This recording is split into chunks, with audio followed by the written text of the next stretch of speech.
अस्सलाम वालेकुम स्टूडेंट्स। आज आपके साथ शेयर करूंगी Windows to world history grade 8 का पेज नंबर 78 है हमारे पास।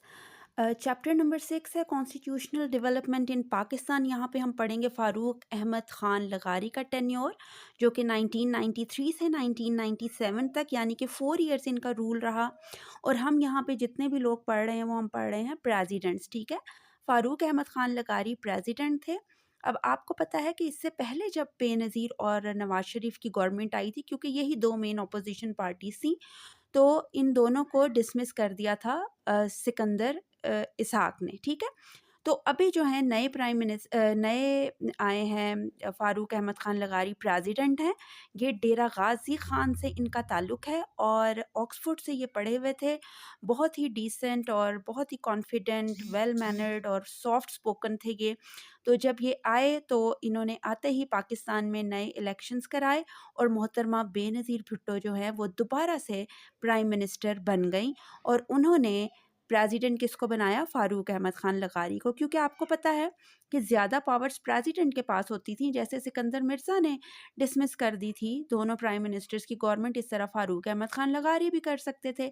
लेकिन फ़ारूक अहमद ख़ान लगारी का ताल्लुक़ कहाँ से था? पीपल्स पार्टी से। और वो बेनज़ीर भुट्टो के बहुत अच्छे फ्रेंड थे।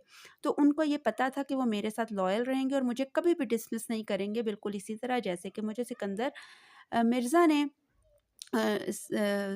डिसमिस किया था।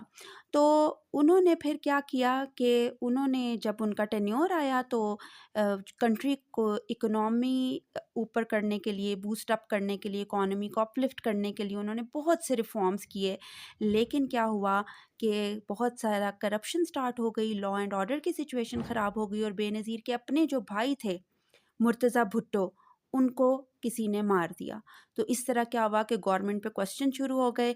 और फ़ारूक अहमद ख़ान लगारी ने जब देखा कि गवर्नमेंट पे क्वेश्चन शुरू हो गए हैं, करप्शन हो रही है, लॉ एंड ऑर्डर की सिचुएशन ठीक नहीं है, तो उन्होंने क्या किया, उन्होंने अपनी ड्यूटी को प्रायोरिटी दी किस पे?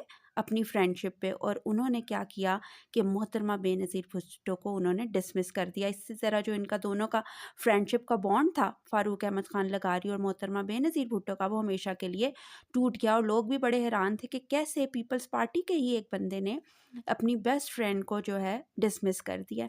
जब उनका डिसमिसल हो गया बेनज़ीर भुट्टो का, तो दोबारा से इलेक्शन हेल्ड हुए 1997 में। और अभी बहुत ज़्यादा मेजॉरिटी के साथ मियां मोहम्मद नवाज़ शरीफ दोबारा से इलेक्ट हुए सेकंड टाइम। उनके टाइम में भी उन्होंने बहुत से डेवलपमेंट प्रोजेक्ट्स किए, जिसमें सबसे इम्पॉर्टेंट जो है उन्होंने इंडस्ट्रीज़ को प्राइवेटाइज़ किया। वो इकॉनमी के लिए बहुत ज़्यादा बेनिफिशियल साबित हुआ।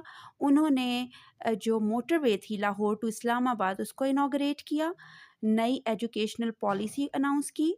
और इसके अलावा उन्होंने सेंसस का ऑर्डर दिया 1998 कि मरदमशुमारी करनी है, गिनना है कितने लोग हैं। और उस टाइम पाकिस्तान को उन्होंने न्यूक्लियर पावर बनाया। उन्होंने चागी बलूचिस्तान में न्यूक्लियर टेस्ट कराए 28 में 1998 को, और पहली इस्लामिक न्यूक्लियर स्टेट उसको डिक्लेयर किया गया। उसके बाद क्या हुआ कि उन्होंने कोशिश की कि वो नवाज़ शरीफ ने कोशिश की कि वो 1973 का जो कॉन्स्टिट्यूशन है उसमें अमेंडमेंट कर दें, यानी पावर्स प्रेसिडेंट के पास कम हो जाएं और वो प्राइम मिनिस्टर को डिसमिस ना कर सके। उसमें जब उन्होंने चेंजेस करने की कोशिश की, तो फिर फ़ारूक अहमद ख़ान लगारी को फ़ील हुआ कि वो तो बिल्कुल जो है कॉर्नर पे कर दिए गए हैं, उनको साइड लाइन कर दिया गया है। और जो गवर्नमेंट है, जो पॉलिटिक्स है, वो तो सिर्फ आर्मी, जुडिशरी और प्राइम मिनिस्टर के पास होके रह गई है। तो उन्होंने क्या किया कि उन्होंने चुप करके रिज़ाइन कर दिया। वो वापस डेरा गाज़ी ख़ान चले गए और अपनी डेथ तक 2010 तक उन्होंने बड़ा पीसफुल लाइफ गुजारी। कोई इन्होंने इनॉग्रेशन स्पीच नहीं दी, कोई फेयरवेल स्पीच नहीं दी। चुप करके वो बड़ी डिग्निटी के साथ चले गए वापस। और उनकी जगह फिर जो नए प्रेसिडेंट आए थे वो थे मोहम्मद रफ़ीक तारड़। वो हमारे नए प्रेसिडेंट बनने थे। उम्मीद करती हूँ कि आपको ये समझ आया होगा। इसको अच्छी तरह से गो थ्रू करें, वर्कशीट्स करें, इसको रीड करें, लेक्चर को सुनें और इस तरह से आप इसको एग्ज़ाम्स के लिए प्रिपेयर करें। दुआओं में याद रखिएगा, चैनल को सब्सक्राइब कीजिएगा। अल्लाह हाफ़िज़।